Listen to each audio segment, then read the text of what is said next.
Good morning guys. Ayan, update natin dito sa ating factory guys.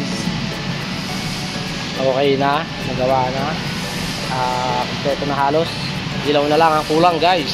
Ayan, nilalagyan na ng mga materyales. Ayan na nga guys, nilalagyan na ng mga materyales. Kahit hindi pa masyadong malinis. Ayan, nilalagyan na yung mga nagawa ng tubig na produce. Nilipat na dyan guys. Ayan, medyo nilinis na. Pero hindi pa siya ganun kalinis. Ayan, ayan yung niya guys.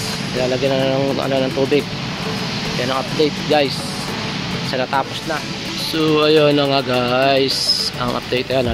Nilagyan na namin ng tubig. Staka na rin.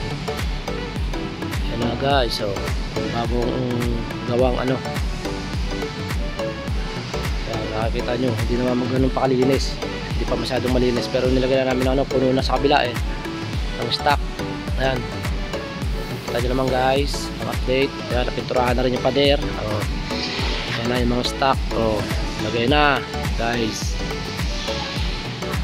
Ang guardian ito sa kabila. Ayan tapos na yung pinturahin.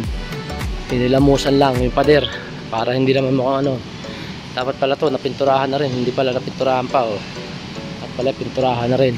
Saya yung ayan ayun na yung mga stock guys, nalagay na.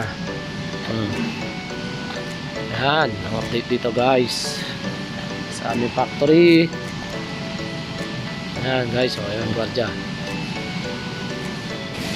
Ayan na nga guys, nakakita nyo naman ang update sa aming bagong tayo extension namin, I mean na dito sa factory. Ayan, hindi pa siya masyadong malinis guys.